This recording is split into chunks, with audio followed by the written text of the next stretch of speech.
Hello, everyone. Welcome to the Data Experience podcast, where we throw data career growth through insightful conversations and, shared experiences. My name is Ifeoluwa Oshashono, and right here with me is my co-host, Tony. Hi, Tony. Do you want to introduce yourself? Yeah, hello guys. I'm Tony Adebi, a data analyst here. Yes. In this first episode or first season of the podcast, which we call Data Across Borders, we'll be sharing the stories of data professionals who have transitioned between roles, industries, and particularly geography. And on this first episode, we have Pelumi Adedapo as our guest. Pelumi is a seasoned data and product analyst with over 5 years of experience in business oriented analytics. His expertise lies in building end to end data warehousing and business intelligence solutions aimed at optimizing business processes, driving revenue growth, and reducing costs. Interestingly, he has worked in several industries, both locally and globally, and that's why we have him here. And he has also been able to translate business requirements into technical solutions in this industry. And this shines through his work. This I can testify to. Let us virtually welcome our guest, Pelumi. Hi, Pelumi. Hi, Hi, Pelumi. Fair. It's good to have you here. Hi, Tony. It's Good good to to be here. It's good to be here. yeah, Thanks you're for like having our me. on this podcast, and we're happy to have you. Funny how you're like the first person when we're thinking about like the guests to bring on. You're like the first person that came to mind. I was like, no, I'm bringing Pelumi first. So yeah, so aside like the things that I've said to introduce you, do you have any other thing that you want like our listeners to know about you, about your work and stuff? I think you have covered a large part of it. So I like to call myself a data generalist because I feel like I don't fit into a certain box. It depends on the projects that comes to me, right? And then I'm always opportune to have like several different projects in different areas that I work on. So I'm a data generalist. I've been doing data since as early as 2017, and then it wasn't like data, but analytics and building dashboards and reports, and just making sense of a large chunk of Excel rows and columns, right? So, and then of course, here I am today with all the experience and everything I've learned over that time. So I'm excited to be here, and I look forward to having an insightful conversation with you guys. Yes, thank you so much, Pelumi. We're excited to have you. So before we go into the whole data talk, we have like one question for you, right? I want you to share one random thing that you learned recently. It could be data related or not. It could be anything random, really. So, is there any random thing Mm, you've learned recently? yeah. What random thing have I learned recently? I think this is definitely not data related, right? So randomly, recently I started learning a little bit more about cryptocurrency. So Hmm. I, I've learned that it's a bit similar to what we do with the usual trading and stuff. So uh, I'm learning more about how it works and how not to lose your money. I mean, I've been burnt a couple of times, but at the same time, I've also made money a couple of times. So I think that's just a random thing. I started learning like last week. So and then within that Okay. time and now, I would say I've learned a lot. That's nice. Yeah. That's interesting. So you said that you've been born a couple of times. So I imagine that it's not like you're just starting with crypto. You've been doing crypto before. So what now made Yeah. you decide to now start like go into learning about it as opposed to like just randomly doing it? Yeah, I mean, with everything that's been going on in the country, Binance this or Binance not that, I just remember that, yeah, I think there was a time in 2021 or thereabout that I put some money in Binance. I don't even know what happened to it. So I decided to log back in, and then I started following conversations on Twitter. So I started joining some Twitter spaces when they talk about cryptocurrency and stuff like that. So I was like, okay, let me try my hands on this thing and see how it works. So yeah, it's been a hell of a ride. So now these days, the way Twitter does, where the more you engage with some certain posts, the more it will bring those kind of contents to you. So Twitter brings a lot of crypto posts to me these days. So, Palumi, you were talking about your data journey before, and you said you started in 2017. So that's a long time. That's okay. Am I still good in maths? That should be like 7 years now. So, was there anything that like influenced your decision to do data, like a data story? Uh, did you just decide to become a data analyst, or there were things that shaped your decisions? Yeah, I definitely there were things that shaped my decision. I didn't just wake up and say, okay, I think data is the next career path that I want to focus on now. I read mining engineering in school. I finished it sometime in 2015, and I never had any plans to do anything in data, but um, during my final year project, I think that was my first point of touch with data as it is. But then I didn't really know what I was doing because I was coming from a background of photography and graphic design, so I was always intrigued by design, shapes, color, patterns, and things like that. So um, while we were doing our final year project, I did my whole analytics, collected the data, then did all the whole analytics and, drew inference from that. And when my supervisor did that, so I was the last person to submit my project. So when he saw what I did, it was like, all of you, go and check what Pelumi did. Make sure you do your analysis the way Pelumi did his own. And everybody was arguing because they had already submitted, they thought they had finished. So they also come back to me and say, what did I do differently? So when they now saw what I did, now say, okay, I should help them to do their own.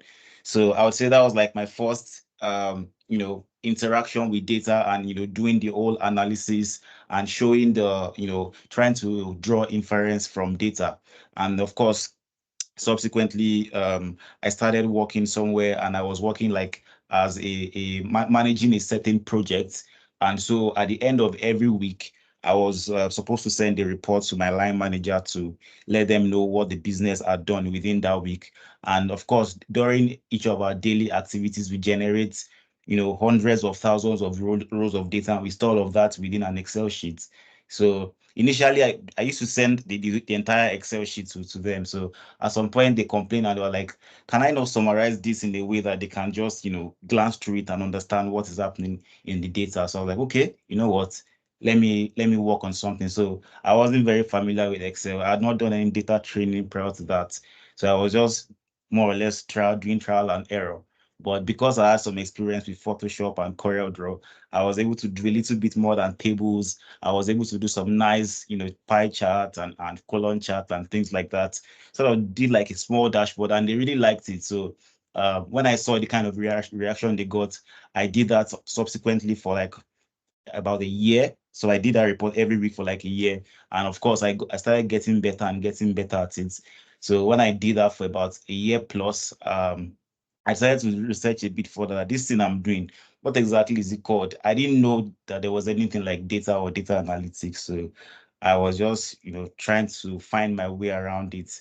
So somewhere along the line, I stumbled upon a course. A friend shared a course with me, and it was like, okay, this is data science for just data science course. I'm like, okay, I don't know what this data science entails, but let me check it out. And then I started taking that course, and then I realized that it was basically the same thing or similar to what I used to do, where I On used you to in draw insights from data and doing analytics and stuff like that. So that was my first actual real training in data analytics. And then, of course, after doing all of that, I started pushing myself out there. Okay. Then I met a friend, and then he was doing this project then where, we collect data around Big Brother Niger. What are the conversations that people are saying? Collect those tweets. We store the data in the cloud, And then every day we sort of like draw inference from what people are saying, who are the favorite housemates, what are the sentiments around those housemates around based on the conversation people are having. So I think that was like my first real life project that I got to work on real data. And of course, after doing that for some time, I joined Providus Bank. So I joined Providus Bank as a data analyst. So I started working on data within the corporate environment. Of course, I already had that experience of, having to work with thousands of rows of data and, drawing dashboard from it. But this time around, it was different because I was now polished. I had done trainings, Power BI, SQL, Python, R, and things like that. So I knew what I was doing. It wasn't just, just building a fancy dashboard and just making something fine, right? So, of course, I started doing that. And from there, I moved other places. I started doing not just data analytics, but, because of the fact that we are working within a we don't really have the data properly structured in that way that we want it. We have to go back and put the data into the format that we can easily process.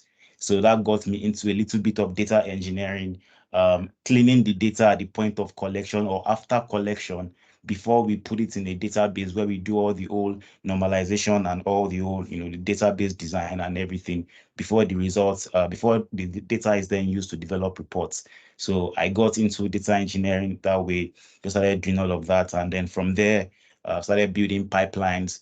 We don't want manual operations to run anymore. Started developing pipelines and automation, making things run on their own, right? So I think that's my data story. Of course, where I am today, basically more of the same thing that I've been doing before, but now it's no longer confined to a certain area. So today you could get, someone who needs something that is related to data analytics 1 minute. The next minute, someone needs something that is related to maybe data science or A/B testing. The other minute, someone needs you to work on a pipeline, and your work is just all over the place because they believe that you have the experience and you have the capacity to do those things, right? So I think in summary that's my data story, and that's everything I've been doing up to now. Wow, that's an awesome story. Interesting. I know, right? This is a very interesting story. So just like a follow up question, everything that you have said, right?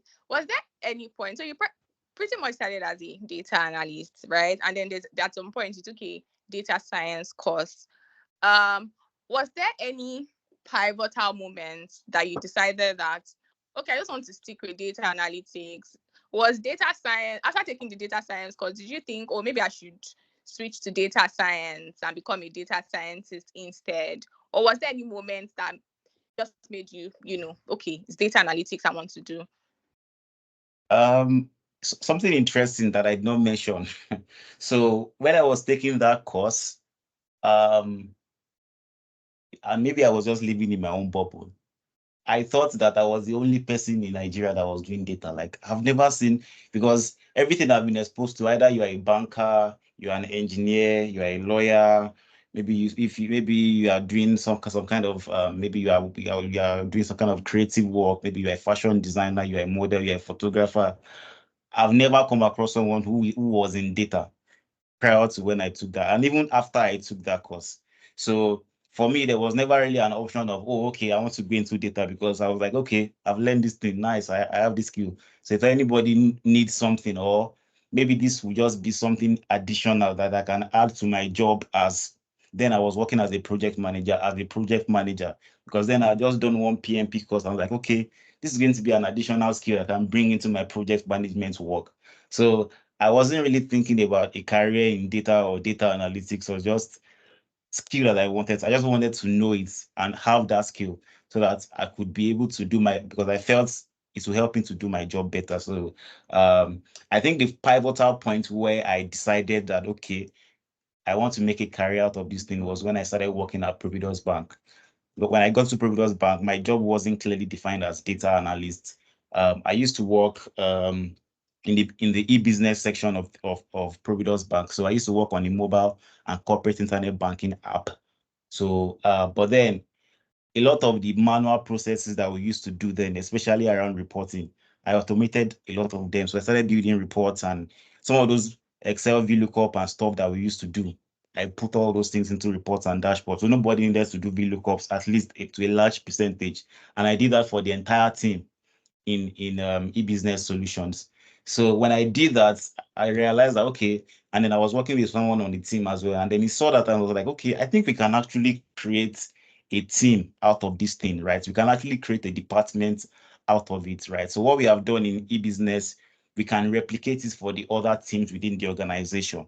And that's how, the business solutions and business intelligence teams of Providus Bank was formed. And then I got moved into that department and I started working as a data analyst, and I started building data solutions, not just for a business or for one business unit, but for the entire organization.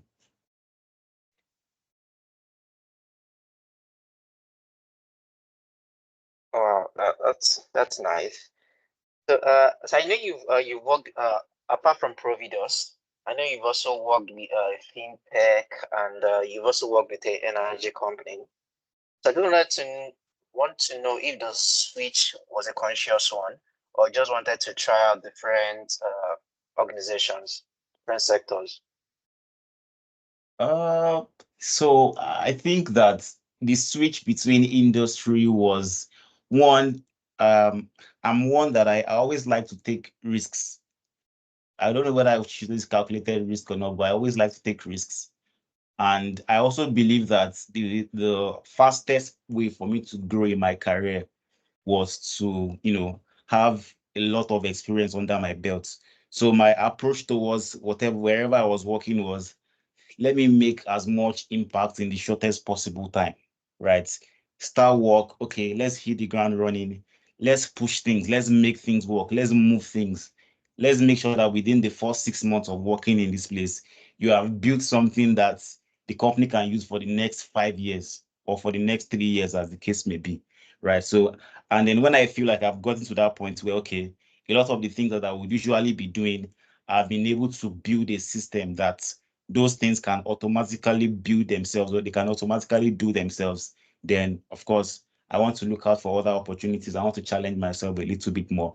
And then of course I was conscious in moving from one industry to the other because I didn't want to just, be confined to one space. I wanted to have a lot of experience across board.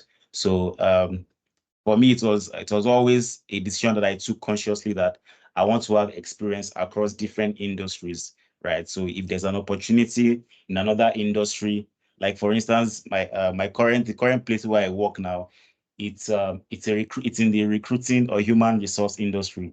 And my prior experience was in the finance or fintech industry, right? So I just like to diversify to have a lot of industry experience in my portfolio.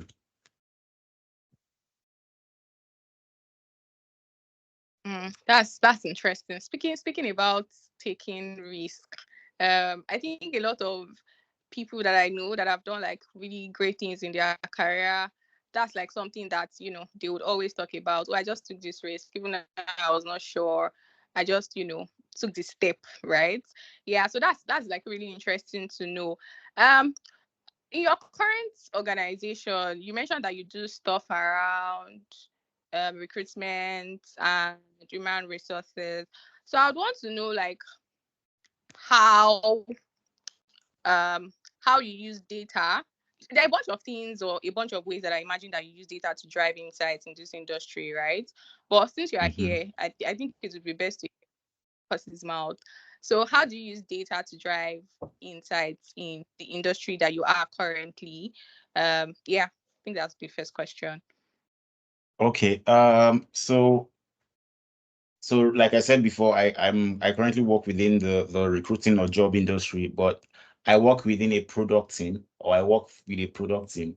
So essentially what that means is every now and then we have new features, new functionalities, new products that we have built that we want to roll out to some of our users, right? And I would say one way that we use data very well is we we test, and we track. And what do I mean by tracking and testing? So for instance, we are trying to add a functionality to one of our web pages. Maybe you want to introduce a new feature that allows you to maybe um automatically find a job that works for maybe map you in terms of your percentage of how you fit to a certain job, and give you that functionality to see how well you fit to a certain job you want to apply to, right? The first thing we do is we want to track what are those things or what is the flow that we want this user to take, right? So you log in, we want you to click on this button. After you click on this button, we want to upload maybe your CV or your resume or your cover letter, as the case may be. Or maybe we want to generate that CV for you. Once you click a certain button to generate that CV. So all those action points that we expect you to take or that we want to take, we track everything. And even the action points that we don't expect to take, we also track it, because we want to know if what we have designed, if the way we have designed it is the way that the users of that product are actually using it. Because it's one thing for you to design your product in a certain way. You might find it interesting to see that maybe you expect your users to click on next after they do something, and instead of clicking on next, maybe they are looking for one button somewhere, or maybe they click on another button and it takes them to another page entirely, and then you don't get the conversion that you want. So we track all those activities, and then in the process of tracking all those activities, we collect data, right? Okay, this particular user logging at this time, these are the things they did. They clicked on this button, they viewed this page, they spend this much time on this page. These are the things they did on this page, and they went to this page next. So we have that flow for each user that comes on the platform. We know what button they click. We know which pages they view. We know how long they view those pages. And that data helps us when we start doing our testing, right? So when we want to determine, what is the viability of this new feature that we are rolling out, should we, because essentially when we are rolling out a new product, we do a lot of A/B tests. So essentially A/B test is you take a sample of your population users, and then you assign a certain feature, or maybe you expose a certain proportion of those sample to maybe a certain feature, and then another proportion of them, which is going to be your control, you assign them to another feature. And then you want to see the conversion between both and see how well each of those features, how they convert, right? So when we do that A/B test, we get all of that data based on all the tracking that we have done. And of course, then we can then say, okay, these are the functionalities that the users interact with the most, based on maybe a certain level of confidence interval that we want to use. We can say that this feature is going to perform better than the control feature. Maybe the people in the A variant will perform better than the B variant. So we can recommend whether or not we should roll out a new feature, or whether we should make some changes to the feature based on the interaction that people are having with the product that we have built. So essentially, it's tracking, it's testing, and the whole point of that is for us to make data-driven decision in terms of how well a product or a feature or a functionality or anything that you have built, how well it's going to perform when you push it out to the market. So before you push anything out to the market, you can easily tell, or you can already know whether or not the reception is going to be good based on that test that you have done. And the reception is not going to be good based on the data you have collected from tracking. You will know where to adjust, what kind of adjustments to make, what you need to do based on the interaction data that you have collected from your users. So I think that's one way that we use data where I currently work right now. Oh, interesting that the core principles behind the work that you have done across these different industries remains the same, right? Would you say that there are any significant differences, and what are the factors that you think contributes to these differences? And when I say significant differences, or when I speak about differences, I'm talking about maybe differences in industry specific tools, or differences in like um um data regulation. So I imagine that industries like healthcare and finance, they usually have like very strict regulations regarding things like data privacy and data security compared to others, right? So are there like this kind of differences, or have you experienced this kind of differences in the industries that you have worked in? Yeah, definitely I have. So I mean, like you rightly pointed out, industries differ from each other and they are more sensitive than each other, right? So in some other industries, you could be a free for all stuff where your data is not very sensitive as like that, where maybe you don't need to mask anything. Interestingly, I've had the opportunity of working in energy, in finance, in fintech, and now in the recruitment industry. And I would say working in an energy industry, so to speak, I think I won't say that the data is not as sensitive, but when you look at some of those other industries, I would say working in the energy industry is not as, the data is not as, the data regulation is not as stringent or as strict as some of those other industries, because I mean, the information is not, you don't have a lot of, PIIs, personal identifiable information in some of those industries, because you're just taking the data from maybe your meter reading, your transformer reading, your power generation, your power distribution, and things like that. So those are not like PIIs, right? But of course, you also have sensitive data within that industry. So when you start talking about information about your customers, you have their phone numbers, you have their email, you have their addresses. Those are sensitive information, and those information has to be very well protected, right? But generally, right, within the scope of industries, regulations differ. But I think generally for most industries, like I said before, there's PII, which are personal identifiable information.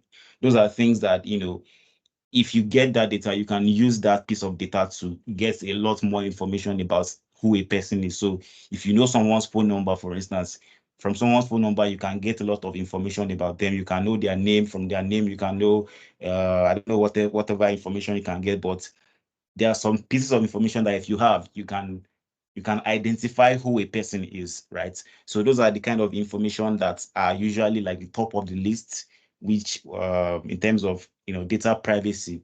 Then when it comes to a place like finance, for instance, that's even more sensitive, because now you are talking about people's money. So literally everything that you are interacting with, that you get exposed to, is sensitive data. So their bank balance, their customer ID, their account number, uh, of course, you have all their KYC information. So you know everything about them. You know their father's name, you know their mother's name, you know almost everything that there is to know about them, right?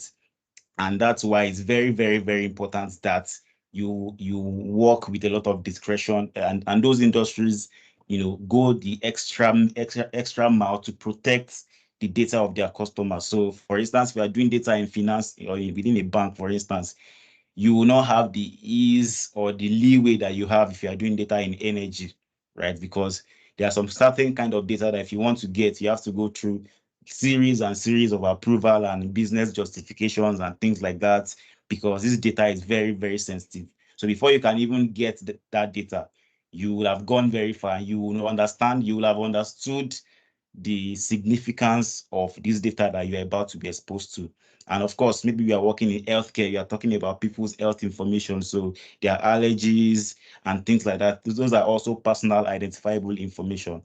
Those are things that you must always protect. And I mean, a lot of these industries go as far as, masking the data. So they encrypt a lot of this data in the database, right? So even when you are connected to database where you have that data, the data in the database itself is encrypted. So by the time you are doing your reporting and things like that, you cannot directly link that data to a specific user, because at the point of linking in, that data has already been encrypted. So if you want to know who the user is, you're going to have to decrypt it, and you will not even be able to do that. So data regulation is very, very sensitive. There are, when you are working with, finance and some of these healthcare industries, they do training over time. So cybersecurity training, information security training, training you about, how to handle your data, how to handle your system, your phones, things like that. They educate you. Don't leave your system open. If you are working on something, make sure your system is always locked.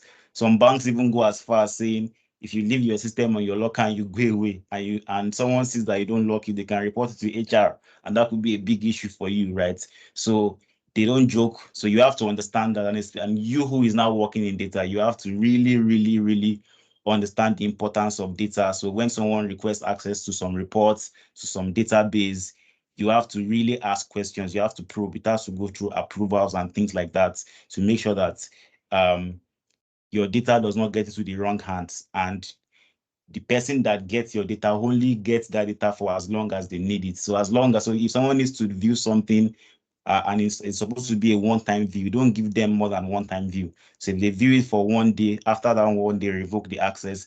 Make sure that you have that control over that data, because when you are working with real life data, you never can tell where things can go wrong. So you have to be very careful. Well, I think the data field in general, like I think one thing that I've picked from everything that you have to be really cautious, right? And I think that is one thing that everybody like within this space needs to know. But then speaking about differences, right? And speaking about your transition from across geographies, right? Would you say that you found any difference in priorities and the approach to prioritization in the different organizations that you've worked in, or specifically across local versus global organizations? So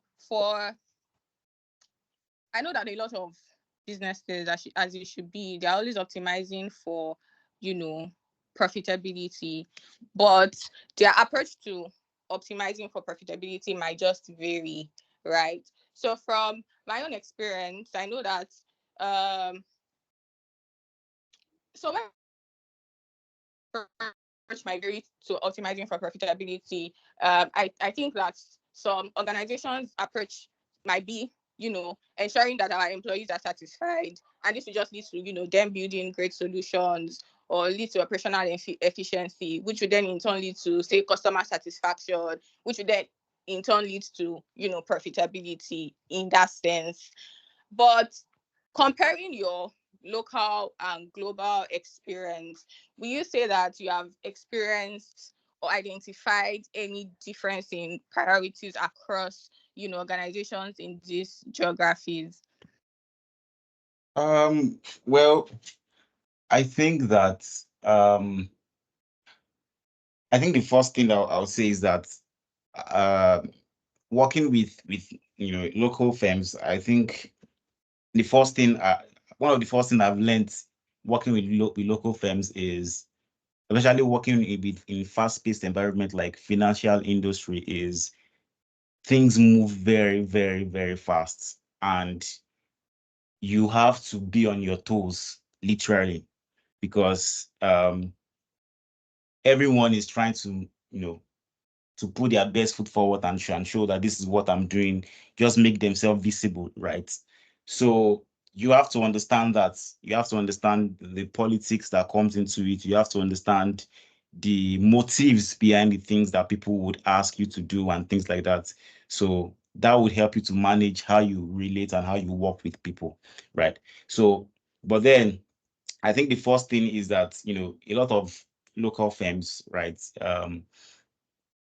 Because of the fact that things move very, very fast. Yeah, it's almost like there's like little to no what do I call it now? There's little to no consideration that is taken into, okay, how does this thing affect this person that I'm asking to do this thing, right? Everybody wants their job to be done now. So if someone tells you that, okay, I want you to help me build a report that's going to show me this, and then someone else comes and say, I want you to help me build a report that shows this, everybody's work is priority. Everybody wants their job done now. And by the end of business, someone is already sending a reminder that any update on this or any update on that, right? And for me, I think one of the things that I learned working in that kind of environment is you have to learn how to manage expectations. Local firms, especially Nigerian firms, move very fast, and as opposed to some of the global firms where things are a bit not as fast paced as some of our local firms, you have to understand how to manage expectations. So at every point in time, you want to make sure that you are in control of the conversation, especially conversations around your deliverables. When are you going to deliver? What are you going to deliver? You have to have a clearly defined deliverable. This is what we are working on. This is what the final results will look like. This is when I'm going to deliver this to you. These are the things I need in order for me to get this thing across to you. So everyone understands. And for me, I think the approach I always take to that is I always try to under promise and over deliver. So if someone asks you to do something, if I know that thing is going to take me 3 days, I'll tell you that, okay, we are probably going to get this thing. Maybe you ask me on a Monday, I'll tell you get here at the end of the week, because I want to leave some room for in case things don't go as I planned. Let me have a bit of leeway. Let me not put myself under undue pressure, because when you put yourself under pressure, when you overpromise, and we tend to want to do that because, I mean, imagine your MD asks you to do something. You want to please the MD now. You want the MD to say it was Pelumi that did this thing. Thumbs up to Pelumi, right? So that will make your ego go up. But at the same time, the flip side of it is when you make a mistake as small as 1 digit can have significant effect on the organization. So you don't want to be in that position where you are working under pressure and then you are susceptible to mistakes. So what I always try to do is I always try to manage expectation. If it's going to take me 2 hours to do something, I'll tell you, okay, can you come back for this maybe before the end of before the close of business. I might have finished it. If I finish it before that time, okay, I can tell you, okay, this thing is done, you can get it. And the person's like, oh wow, I thought you told me it's going to be ready at the end of the day. I'm like, okay, I was able to get it done faster than I thought. That will make them happy, right? So I think that's the first thing. Then the other thing I was going to say is that, in terms of, I think another thing that I've also noticed is, because I don't know whether it's because of the fact that we're in Africa, or there's this African thing where a lot of things is not really is actually a lot of things is done based on experience and intuition rather than facts and data. And there's nothing wrong with experience. Don't get me wrong. Experience is very, very important because it helps to put a lot of things into perspective. It helps to put things into context. But there has to be a balance between experience and fact. And when I say fact, I'm talking about data, right? So if maybe talking from experience, someone says that, okay, at this time of the year, sales always drop, and the sales always drop because of these products. And you're like, no, no, but the data is telling us that this is exactly why sales is dropping, because our maybe our logistical part of the business is not functioning appropriately. They are not performing very well. But I mean, they might be right in the sense that maybe something has happened in the past. Maybe one year there was a year that that product wasn't performing well, and sales actually dropped. So subsequently, everybody attributes anything, anytime sales drop, everybody attributes it to that one thing. And they just continue with business like that. So maybe they have been doing that for the past 5 years. And then you now come and you now look at the data and you're like, no, the data is telling me otherwise. The data is telling me that this is why sales is dropping. Then you have a mountain to climb, because now you are talking with business people, because business people are the owner of their business. They know their business better than you do. So you are telling them that, no, this is not why sales is dropping. And they're telling you that, no, we have been doing this business for the past 10 years. And this is why this thing always happens, right? So there's always that hurdle that you have to climb, especially when you are working with business people, like, or end users, where they know their business, they know that this is what you always get. So they don't need to look at any data. This is the direction we should go. This is what we should do. You don't need to look at your data. Oh, your dashboard is fine, but this is what we still do. So I think what I always do in that kind of scenario is, I believe I always try to sell it to someone within the team, right? So I mean, I've had the experience of trying to build, a solution, and then I build that solution, and they were like, no, no, we don't need this. This is the way we have been doing things. It always works for us, and things like that. And they were right, because I mean, the way they have been doing things were working. But I mean, at the end of the day, the results of implementing that solution I built multiplied our productivity by a significant percentage. And everybody saw that, okay, in as much as we have been doing well, but we could have done better, right? So the way I did that was I just sold that to one person on the team and said, okay, let's give this a try. And if it doesn't work, then we can go back to it. We can go back to what you guys are saying. But based on this, this is the direction that we should go, right? But I think for a lot of Nigerian firms, it's still difficult to break that hurdle of experience. Experience is always the biggest pushback that data gets. So it's always the biggest. So someone will tell you that, no, this is the way you have been doing things.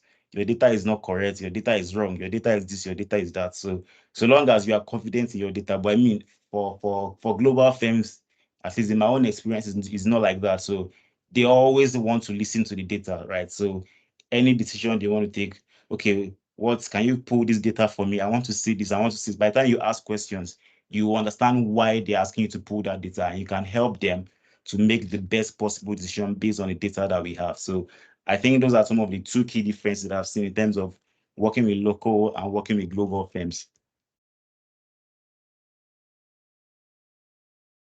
Thank you. Thank you Nice. very much, Pelumi. Thank you. So the part where you mentioned, how people don't want to do things based on what the data is saying, and I can totally relate. And also where you mentioned having to or learning how to manage expectations. When you said that, I just smiled really. My smile was really wide because I know that that's one thing that I've learned from. So you guys, I worked with Pelumi for a bit or for a while, and that's one thing that tops the list of things that I learned from Pelumi. Manage expectations, manage expectations. I've heard that a lot so much from Pelumi, and it's just stuck in my head. So yeah, on to the next question, Tony. Okay, so I think the next question I had for Pelumi, I think he's also answered it in his previous responses. So I'd just like to know if there are key differences that is noticed in working for global and the local firms. Key Data differences. practices. Yeah, like in their data practices. Oh, okay. Yeah, definitely. Quite a number of differences. I think, first of all, I think that as far as data is concerned in Nigeria, I think that compared to maybe 3 years or 4 years ago, we are in a much, much, much better place. I've not worked in most organizations, but all the organizations I've worked with, or I know someone that works with, at least most of them have a dedicated data team right now. And that just shows, and this was not the case some 3, 4 years ago. So that just shows that organizations are beginning to see the importance of data and how data is actually the best basis on which you can base your business decisions on, right? So, with that said, I still think that there's still a lot of work that we need to do in terms of, uh, building that data culture, that data sense, that data awareness within Nigeria, within local firms. And the first thing that I want to talk about is the data consciousness of the organization, right? I still think that in terms of data consciousness of the general organization, I think that there's still some way off, right? We still have a lot of work to do. And what I mean by that is because of the fact that we are beginning to have dedicated data teams, I think that is sort of encouraging laziness. I won't say laziness. When I say laziness, I put it in quotes. I don't mean laziness because everybody has their own work that they're doing, but that is sort of discouraging that data literacy within the rest of the organization. So I'm a strong believer, and I always say that in the next 10 years, at least up to 50% of employees in an organization would know how to write either a programming or a scripting language, or at least they would be able to understand it, because that is the point where we are getting to now. I still believe that there should be some certain level of data literacy that employees in organizations should have, at least be able to do basic stuff, even if it is Excel, right? Be able to do stuff within Excel, be able to, pull data from a certain data source, maybe it's a Power BI report. And I think that's something that I've actually been championing where I work, analyzing Excel and things like that, where you can actually use your Power BI data sets as sort of like a data source where you can use to do your own further analysis on the data that we have. So I think data literacy amongst non-technical people in the organization, I think we still have a lot of catching up to play in that area. I mean, working with global firms, I think a lot of the employees, even if they don't know how to write Python or SQL or some of these other languages, they know some basic stuff. They know difference between integer and variable character and some of those data types. You see some product owners that will educate you about A/B testing and tracking and things like that. So they know the technical side of these things, even though they might not know how to write the technical code and stuff like that, but they understand how things work. They understand how things connect to each other, right? So I think that part we need to do better in that area. Another area that I think that we need to do better in is I think there's been so much focus on, especially because I think because the data community is still young, there's been so much focus on tools and skill. And I'm not saying tools and skill is not important, but I think beyond tools and skill is logic, right? Logical reasoning, understanding business requirements, ability to translate business requirements into, things that into technical language like SQL, like Python, like some of those things. But the first part of it is actually being able to understand, what is being requested, right? I mean, we just finished Data First Africa data thing last year, and I was saying some things, and I was just like, this is what I've always been talking about. Like, we need to really, really pay attention to that part of things. So, I mean, there's always the hurry to, I want to start writing the code, I want to do this, I want to learn this, I want to learn that. But while that is fine, let's also focus on the business side of it. What does the business want us to do?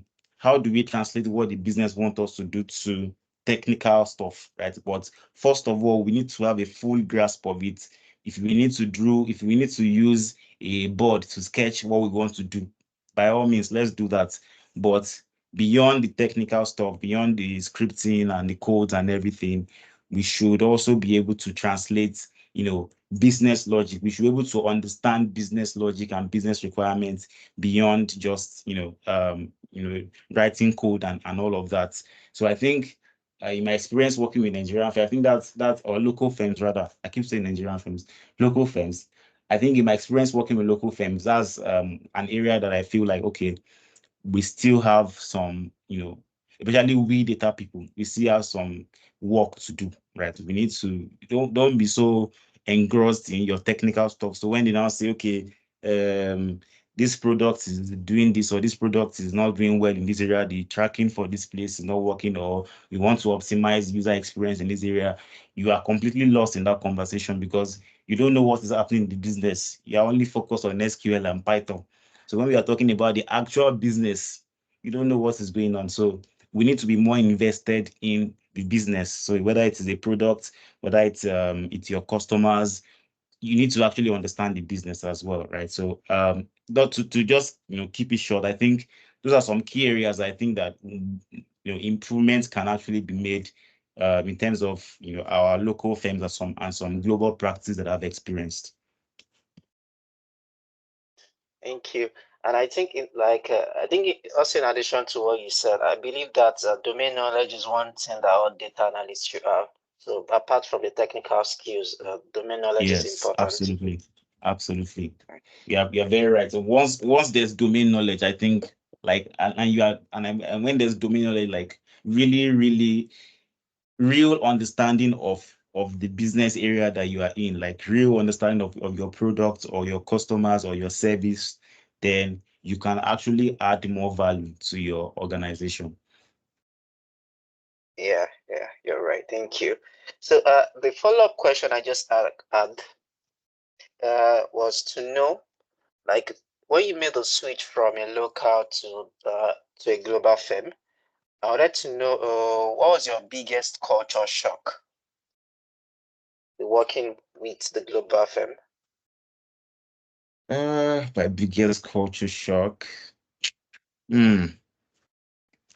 I think what I would call my biggest culture shock is so I mean, if you're an African who has worked in Africa, it doesn't matter whether it is Nigeria, because I work with Africans from other parts of Africa, and I see that we all have that characteristic. We all have that characteristics, right? Um, we respect like authority. We regard authority because I mean, if, as a typical African is one who grew up within maybe you have a king, or you have a traditional ruler, or maybe you have someone who is like Yoruba call kings Kabiesi. You don't question them, right? You just, whatever they Oh yeah. say, that's it. So what that does to you is that you are literally like a soldier who is waiting for orders. So it sort of, in a way, kills your own ability to think for yourself and say, what can I do to move the needle? Because you are waiting for someone to give you the instructions as to this is what you should do. So, I mean, working with Nigerian firms, you get that a lot. You have people that will even micromanage you every second. What are you doing now? Okay, do this. Okay, do that. Do this, do that. If you have worked with Nigerian firms for so long, it's very easy for you to fit into that mode, right? And you will think it's normal. I mean, for a Nigerian firm, that's the kind of person that they will like. If you question your boss, they will say subordination. They can even fire you, or they will not like you, right? But working in global firms, I see that the absolute reverse is the case. Your boss wants you to ask them why they are giving you the work. Your boss wants to tell them that I'm busy, I cannot do this thing you're asking me to do.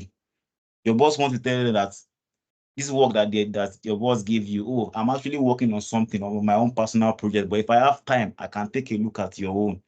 Your boss wants you to think, and we have had that conversation because we have other guys from Africa where I work, and then my boss was like telling us like, okay, so we have to tell him like, I think it's an African thing, right? Because Africa, you always want to make sure that you are working, or you make your boss is happy. But I think one of the biggest culture shocks is that you have the ability to ask questions, right? It does not matter if it's the president of the company, or the CEO, or this, or it does not matter. Everybody. So the whole idea of manager, or your line manager and things like that is just okay. This is the person that sort of is responsible for you when it comes to talking. Maybe when it comes to reporting what his team is working on. This is the person that speaks for you. That's the whole idea of manager. It's not for the person to now boss you around and micromanage you. You have to actually be able to take initiatives on your own.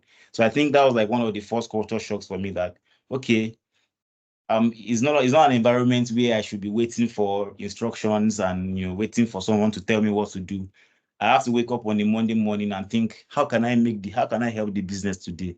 Okay, let me do this. Let me do this. So you have to be on your toes. You have to be thinking. And when someone asks you, what are you working on? If you are an African, you'll be wondering, but you have not given me work to do now. But they expect that you must be doing something, because as you are brought in to add value to the organization, right? So it's not for someone to be telling you what to do, but you actually have to go and find ways to add value to the organization. So I think that's one of the biggest culture shocks that I've had. And interestingly, I've been able to understand that, and I'm doing a lot better now compared to when I started, right? So yeah, I think that's it. Interesting. Thank you so much, Pelumi. I think this conversation has been really interesting. I'm jotting things down. So I guess my next question would be, what essential skills or what experiences would you say helped you adjust to working in a new geographical environment? Um, I would say that um, working in, and this is just my own personal experience, right? There, so I worked in Providence Bank for some time, and before I moved somewhere else, then before I now work where I work right now, and my time in Providence Bank was like a break from the norm of the typical Nigerian company mode, right? So it's very similar to what you have in a lot of global firms, where one, it's a first name basis up to the MD CEO. Everybody calls the MD CEO by his first name. So your manager, everybody, nobody, I don't even know my manager's surname. Sometimes I forget his surname because everybody calls him by his first name. And it's an open office environment. You can walk into the office and everything. So I think the whole culture around that environment where I worked, where, nobody really micromanages you. Everybody is actually, they are rooting for you to come up with an idea or a solution that the organization can implement to drive profit and things like that. So everybody's just trying to make their product or their idea visible. So you are constantly ideating, okay, what can we do? Why not bring this feature into this product? Why not do this? Why not do that? Let's try this, let's try that. Everybody's on their toes, right? So I think working in that sort of environment really prepared me for the kind of environment that I am now, where, you are essentially the master of your own environment. You are the one who decides what you want to work on. You are the one who decides, okay, let's do this, let's do that. Let me try and push this idea forward. And if it's fine, then the organization will implement your idea, right? So I think working in that kind of environment that allows you to be expressive, allows you to be creative, allows you to air your ideas. Nobody shuts you down. Nobody says that's nonsense or anything like that. Really helps to prepare me for where I am right now. So I think in my own experience, that's one experience that helped me to adjust very quickly. And of course, I also do a lot of freelance stuff, right? So I do a lot of freelance stuff, both locally and globally. And some of those freelance work that I've done globally also helped me to understand, the foreign culture, working with people across different parts of the world, working with people from Europe, from the Americas, from, Asia, from North America, from South America, different parts of the world, right? So when you are now put in that place where, like, for instance, in my team, I have people that work from Kenya, I have people that work from Bolivia, I have people that work from Poland, from different parts of the world, right? So it's no longer a problem because I already have that experience. I already understand, okay, this person is 6 hours behind, this person is 4 hours behind. If we need to put a meeting where everybody is to be involved, this is probably the best time where we should put it, right? If I want to talk to this person because of their culture, this is how I talk to them. If I want to talk to this other person, what someone else might find acceptable, someone else might find irritating, right? So, but when you understand the different cultures of different people, you know that, okay, there's no one size fits all thing. You just have to be flexible in how you approach things with different people. So yeah, I think that's it for me.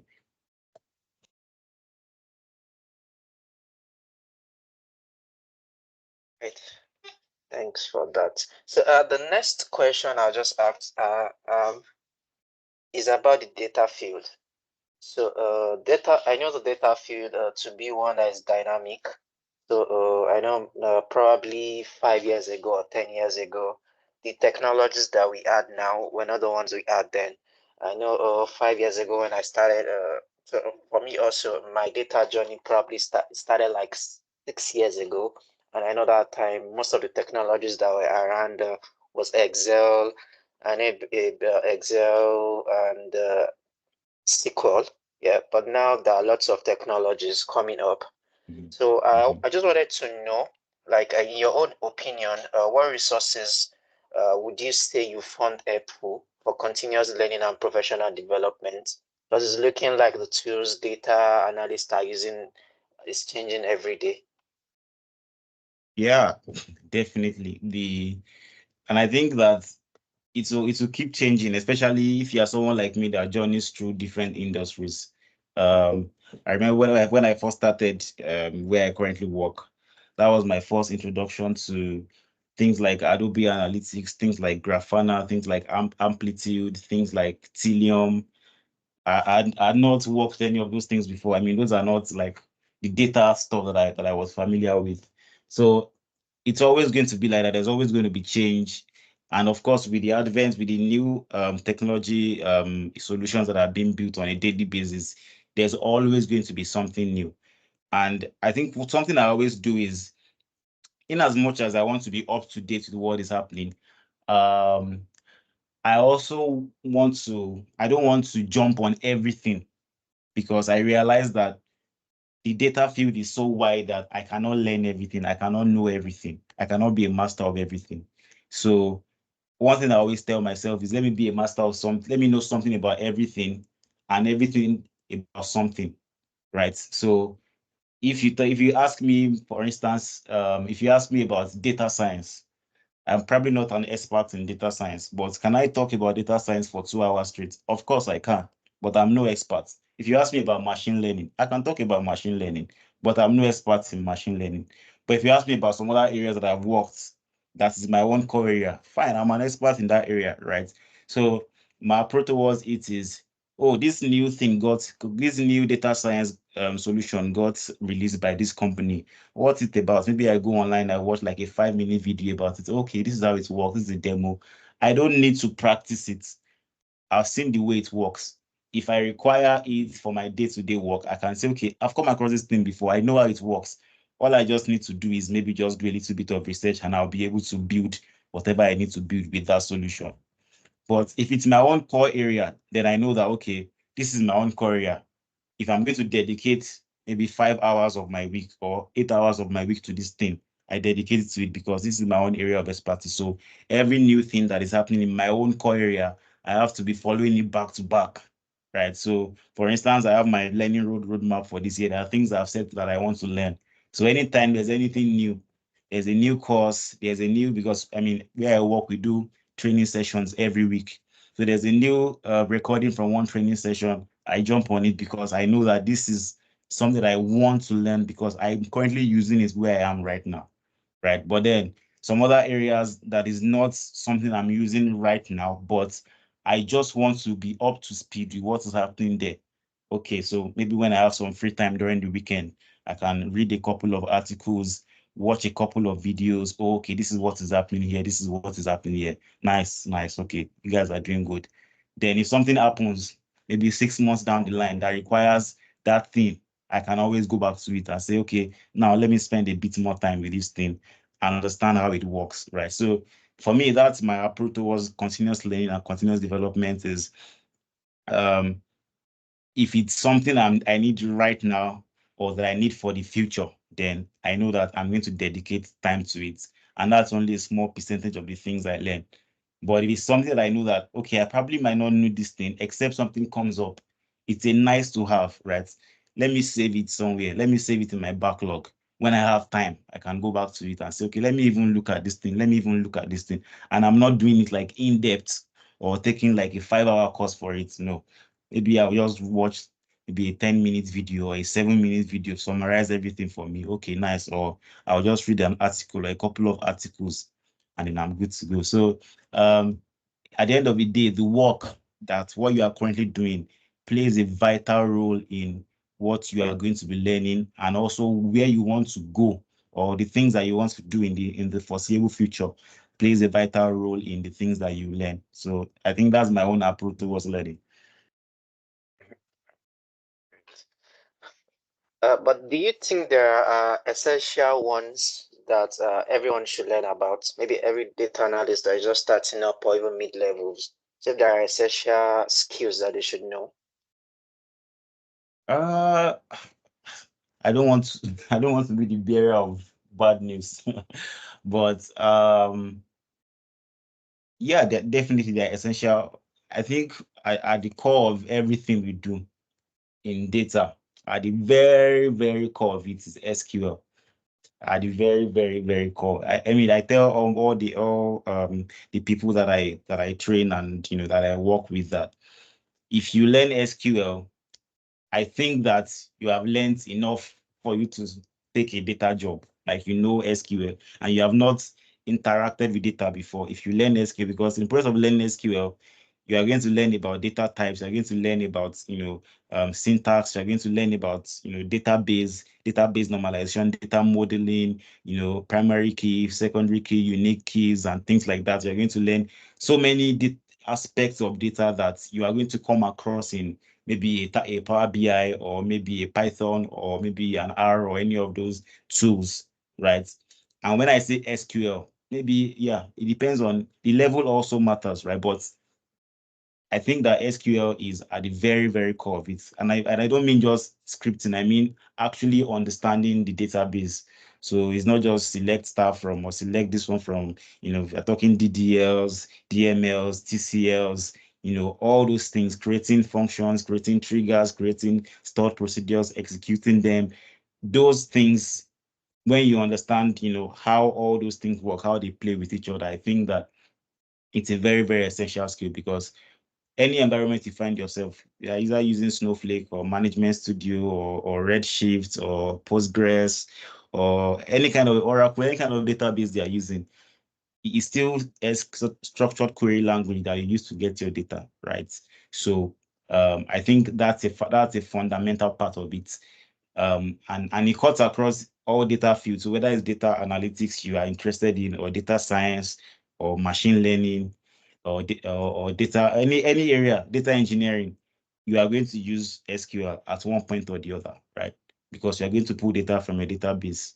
So I think that's a fundamental part. Then the other things, it now depends on what area of data that you want to, transit or you want to focus on. So if you are looking at data analytics, maybe you want to pick up visualization skills, you want to pick a programming language as well. If you want to go a bit deeper, you can pick up a scripting language, something like maybe a PowerShell or any of those other languages. If you can do a little bit of C#, not so much, but if you can do a little bit of it, fine. I can't speak so much to data science, but I think for data science, fundamentals are the statistical side of things, right? So when you're talking about the probability, the linear algebras, the statistics, A/B testing, and things like that, measures of central tendency, variances, statistical significance, V-value, P-value, things like that, confidence intervals, those are things that that sacrosanct. That is the foundation of anything you're going to do in data science. So before you start writing all your codes, you have to understand how those things work, right? To the very, very bottom, or to the very, very rudimentary part of it. Then for data engineering, of course, your Pythons, your scripting languages are sacrosanct, right? So you have to understand how to build your own pipelines, automation, write your own ETL scripts. And if you're doing data engineering, the more you are going to use SQL even more. So your SQL has to be on point, right? So I mean, at the end of the day, it depends on the industry or the aspect of data that you want to focus on. But I think across everything, for me, in my own personal experience, everybody has SQL in common. And maybe it now depends on maybe what kind of work you are doing, whether it's Python, whether it's R, or any of these other scripting languages, right? So it depends on what you are doing. I think we have one question left, right, Johnny? Yes. Okay, so the last question I want to ask you, Pelumi, I think this is the last question for today, is a very controversial kind of question-ish, right? And there has been a lot of think pieces around it, right? So do you think as a data analyst or a data professional, because this podcast is not just for data analysts, for data professionals in general, do you think as a data professional, AI is coming for your job? Yeah. I think it depends on what kind of data professional you are. I think it depends on what kind of data professional you are. That's what is going to determine whether or not AI is going to take your job. So we've already discussed about, what the trap that we data professionals sometimes fall into, the skill and the skill and the tool trap that we usually fall into, right? So if you are the kind of data professional that is focused on those things, tool and skills, then I have not so good news for you, because AI might just be coming for your job, because a lot of the things that you do, AI can do, and can do maybe a little bit better, or will do a little bit better in the coming years. So I personally think that it's time for data professionals to go beyond, core technical competencies. And this is what is going to set us apart from, this is something that AI is not going to be able to do for us, right? So I think it's time for data professionals to go beyond core technical stuff to building actual business solutions, right? And that comes from understanding of your own domain. I know we have touched base on this before. So understanding of your own domain, would help you to tailor your data solution to solve the problems in your domain, right? So as a data professional, you have to see yourself as not just there to analyze data. You are there to solve problems. You are there to provide solution, to add value, right? So it's not just, oh, okay, this is what is going on there. This is what is happening here. My job is done. But how do we implement that? First of all, how do we identify the problem, right? How do we document everything? How do we build a logic out of it, right? Then, of course, you are going to do all your analysis and everything, but then how do we then implement some of these solutions? So you have to be that person who has like an end-to-end understanding of the business. So you are going to be a step above the business people because you have a view into the business and then you also have a view into the data. So if something is going wrong with the business, because of the view you have into the data, you can provide better solutions or you can provide data-driven solutions, right? So as data professionals, I think that in order for us to, I think at this point, what we need to focus on is actual solving of problems, right? Translating business problems into, actionable insights, right? Those are things that we need to focus on right now. So,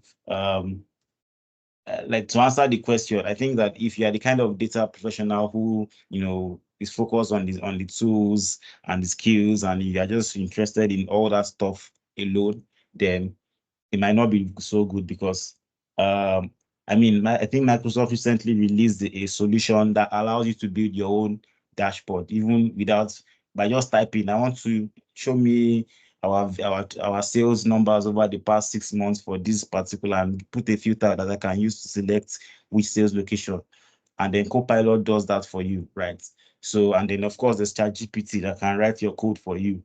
So you tell that ChatGPT, this is what I want, this is what I want, then it does that for you, right? But what ChatGPT is not going to be able to do is understand your business, is understand that, okay, there's this particular thing that you need to put into consideration when you are writing the scripts, or there's this particular business caveat, or maybe there are this discount that we give to some types of users before you write this script, right? So, and that kind of information you will not have if you are not ingrained in the business, if you don't know the business very well.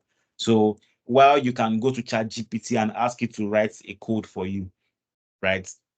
ChatGPT cannot go into your business and understand your business and sit down with your product owners and sit down with your business development guys and say, okay, why is this business, or what, in your opinion, why do you think we have this issue at this time of the year, and gather all of that and try to understand what is happening in that business. And based on what you have gathered, you can then tell ChatGPT that do this for me, do this for me. So ChatGPT would only be able to do what you have asked it to do. And the better the kind of question you ask ChatGPT, the better the answer is going to be able to give you. So AI, just like any other tool that we have, is only a means to an end. It's not the end itself. It's only a tool. It's a tool for us to use. So we shouldn't see AI as something that is coming to replace you. I mean, I think it even makes our job easier. So right, we can focus more on the actual work that we need to do, which is help the business to make the best possible decisions. So, and that comes from a place of you actually researching about your business, researching about your data. And after all your research, you can easily just tell ChatGPT to write the code for you, and then you get your insight and you're good to go, right? So I think that I don't think AI is coming for your job if you are doing your job the way you should do it, right? And the way you should do it is, be more involved in the business side of your work, right? Understand your business. When maybe your salespeople are talking about why this one, or you're talking about some sales vocabulary, understand what they are talking about, because you are also ingrained in the business, right? So you have to actually get to that point where you have that very good understanding, and then you can then use that understanding to build the best data solution that can help them to make the best possible decision for the organization. So yeah, I don't think AI is coming for your job if you are doing your job the way you should do it. Thank you so much, Pelumi. That's such a spot-on response. I love it. Thank you so much. So before we wrap this up, right, we have like a listener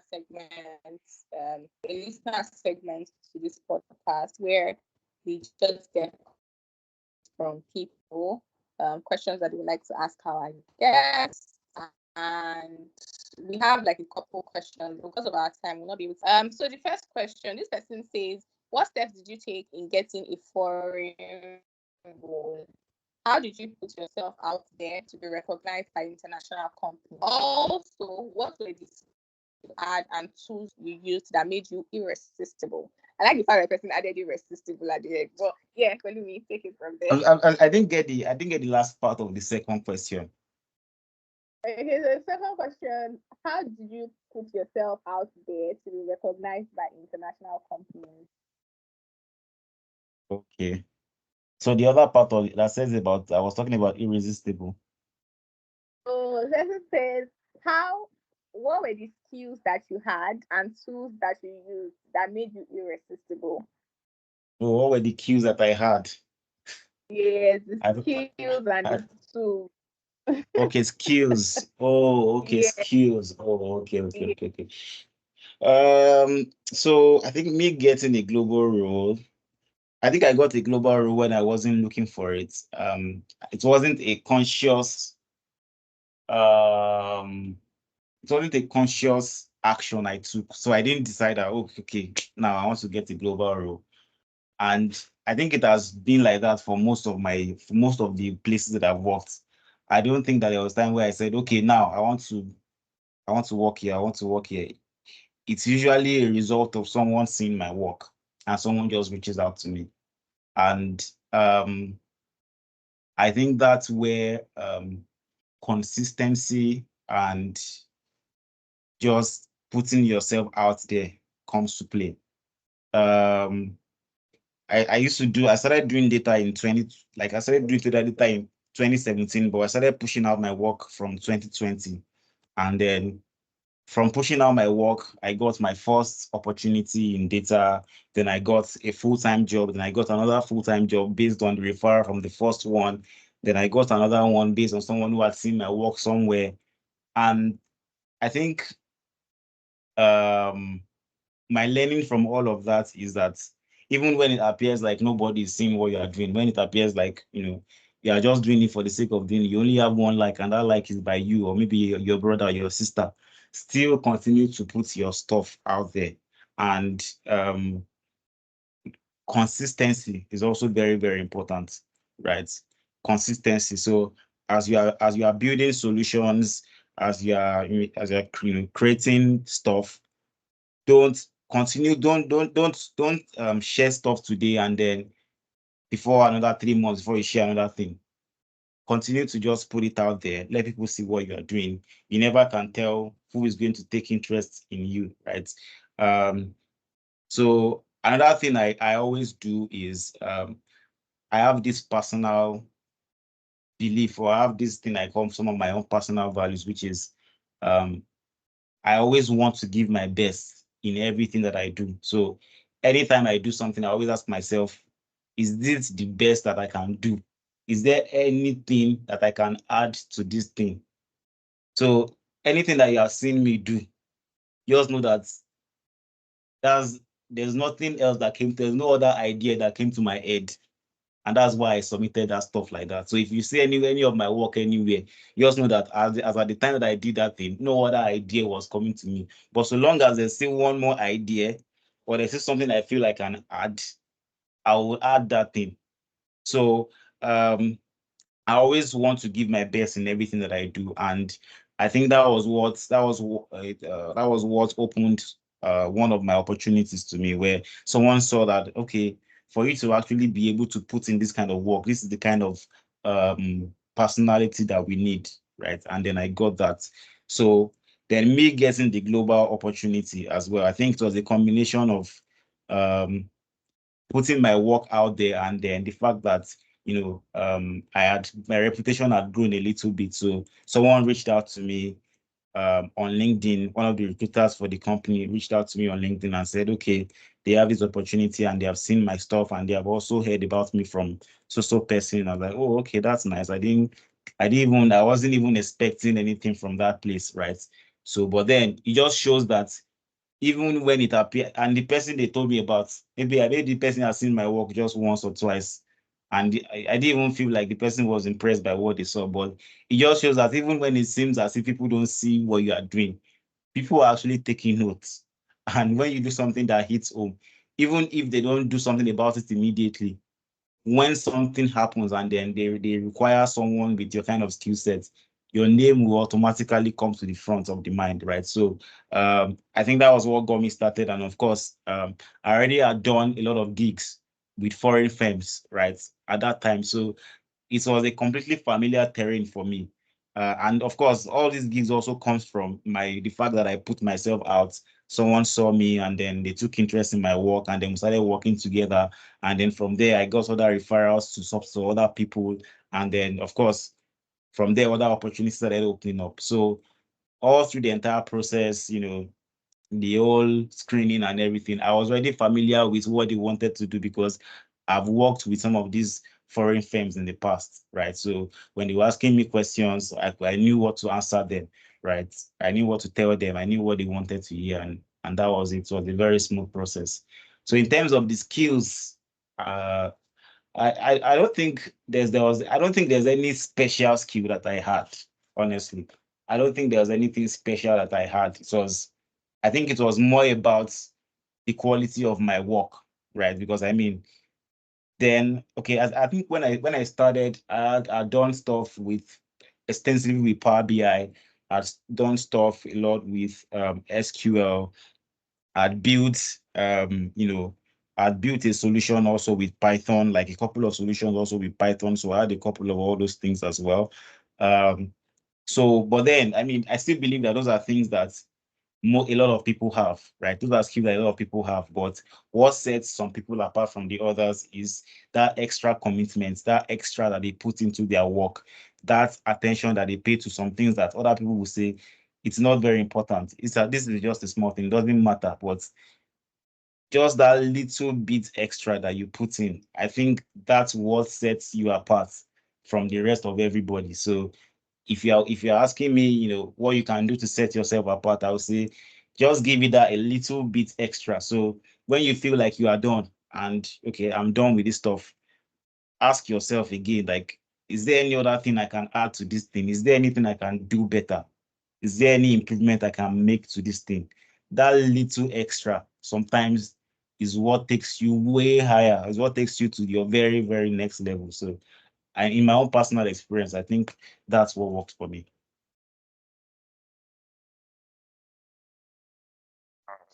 Right, yeah, and I can see it's been a lot of hard work. I think you're also right about building in public. So I know a couple of people building in public has also helped, yeah, to get their first roles.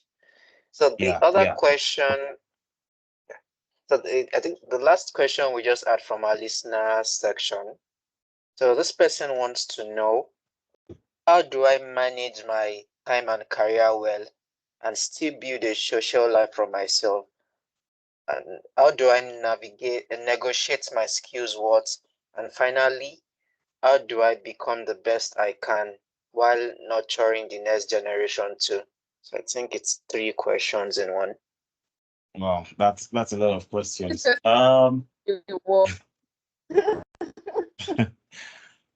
Okay, so managing time and career.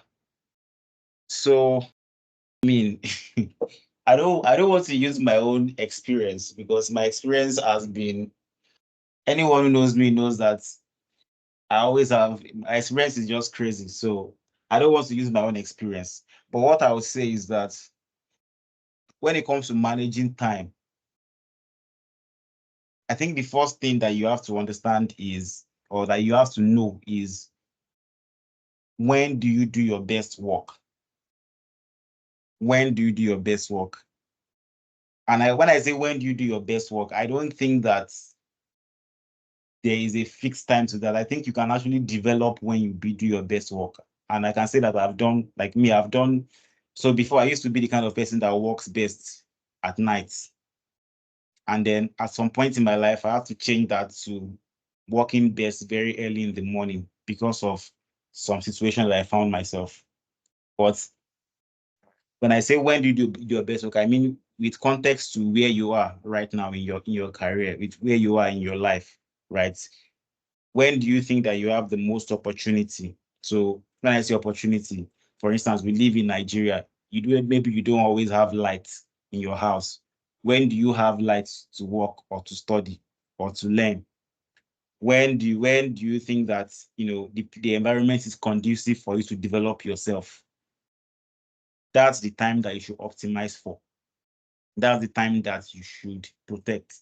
So if you discover that, okay, I mean, there was a time when I was living in one of my old apartments, we used to have light between 2 and 5 a.m. I started losing my sleep because of that. So I'll get back from work and I'll just instantly go and sleep because I know that they will bring light by 2 a.m. and they'll take it at 5 a.m. So I have to make sure that I make the most of that time. So when there's no lights, I will just go and sleep because I can't do anything. Then my laptop wasn't good, right? So my laptop was like desktop. So when they brought lights, instantly I got up and then I started learning, I started working, I started doing everything. And I did that consistently throughout that period of time, right? Then, so the other time that I had, what are the things I can do without lights? Okay, for instance, the person was asking about, learning and also training other people. Those are times that you can commit to training other people, right? Okay, this is not my best time in terms of learning. Okay, what can I do in those other times, right? Then you can do those things in those times. But I think essentially, as far as time management is concerned, you have to prioritize the work that you need to do. Prioritize your work, organize it. What are the most important things? What are the least important things? What are those things that are pressing? What are those not so pressing things? Then you then know, okay, these are the things I should attend to right now. These are the things I can save for later. These are the things that I probably should delegate and ask someone else to help me with. Or these are the things I should not even give my time to at all, right? So the things that you want to do, and for me, this is what I usually do. I set a goal for myself. This is my goal. I want to learn this particular course. I want to get from beginner level to intermediate level on this subject, right? By the end of Q1, for instance. Okay, what are the things that I need to do to get to this point? Oh, I need to take a course. Oh, I need to watch this video. Oh, I need to read this article. I document all those things. So those things that I know that are going to drive me to my goal or my most pressing goal, those are the things that I prioritize as the most important, right? So what are those things that you can do right now that will make the most effects or that will make the most significant effects in your life or in your career? Those are the things I prioritize. And those are the things I do right now. Then what are those things that if you do them consistently over the next 2 years or 3 years or 5 years, they would make a significant impact in your life? Okay, those are important things, but they are not urgent. It means when I have a bit of free time, I can dedicate 1 hour to it in a day, or I can dedicate 30 minutes to it in a day. I don't have to do everything right now. But you see those things that I know that if I do this thing in the next 1 month or in the next 2 months or 3 months, it's going to get me to this point in my career. I do those things right now, right? So it's all about prioritization and assigning urgency, right? Assigning importance to something, right? So find those things that are important and those things that will actually make the most difference. Those are the things that you should commit your time to. And then those things that are not very important and don't make any difference in your life or in your career, then you know that you have to, remove those things. So if you really take your time to introspect on what you spend time on right now and where you want to go, I'm sure you'll be able to know the things that you need to do to get to where you want to go and the things that you need to stop doing in order for you to get to where you want to go. So I think in terms of managing your time, that's what I can suggest. So the other thing was about managing your work and social life, or development and social life, if I get that question correctly. So this might just be my own approach, right? I believe that their life is in phases, right? So there are things that you do right now that will make significant difference in your life for the next 5 years, for the next 10 years, right? So I started learning data. I took my first data course that was around early 2020.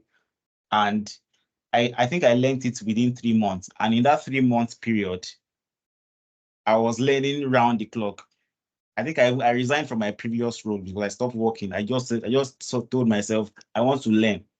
I want to spend this time. I want to spend this time dedicated to self-development. So I shut every other thing out. So in terms of social life at that time, I did not have any social life. And in retrospect, I think is one thing I've learned, that there are some points in your life where you have to actually shut some things out to focus on what is important. The truth is that you are not really going to get to that point that you want to get to without making some kinds of sacrifices. And sometimes social life has to be the sacrifice that you have to make.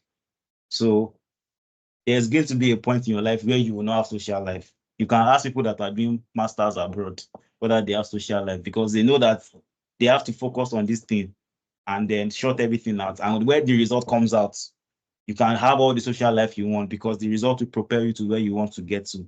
But in that phase, and it's usually a very small phase compared to the rest of your life, maybe 3 months, maybe 6 months, maybe 1 year, that you have to commit to learning something. And once you learn that thing will propel you to the next level of your life or of your career, right? So I think you just have to find that balance. You have to prioritize what is the most important thing. Sometimes you have to let go of some things, and at some point, like in my own experience, sometimes it was my social life at some point. But as of today now, I'm happy that I sacrificed my social life then, because now I have a social life back. And of course, there's going to be that next phase in my career as well, where I have to go into my own cubicle and focus for a certain period of time.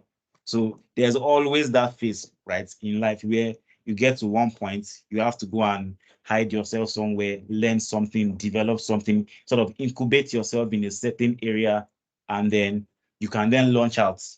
And after you launch out, all those things that you sacrificed before, you can always get them back. Then, of course, when you want to move to the next level, you go through that phase again where you go and incubate and you gather enough momentum, and then you push yourself against to the next level. So if you are really going to make those kinds of leaps, then you have to recognize that there are things that you are going to sacrifice. And a lot of times, social life is like the first thing that you sacrifice. So those times that you spend hanging with friends, those friends that will call you, let's go to this place, you will not have time because you are learning Python, or you are learning SQL, right? But at the end of the day, when the results start showing up, everybody's going to be happy. So yeah, I think that's all I have to say about it. I hope I answered that question very well. Perfect response, to be honest. Thank you so much, Pelumi. This was it was an interesting conversation from start to finish, and I'm so excited for everybody that is going to listen to this, really. And also, we had a couple of other questions, but because of time, we'll just stop at these questions, and I'm sure that the people that sent in these questions will definitely appreciate your response to them. Thank you so much. This was awesome. Thank you for your time. Thank you for sharing your experiences and insights as well. Yeah, it was great doing this with you. So this is the first episode of this marks the end of the first episode, basically, of the Data Experience podcast. We hope that everyone that listens to this is able to pick a thing or two, as I have done. And yeah, see you in the next episode. Thank you so much. Thank you. Yeah, bye, Ife. Yeah, thanks for coming, Pelumi. Thank you. Thank you for having me.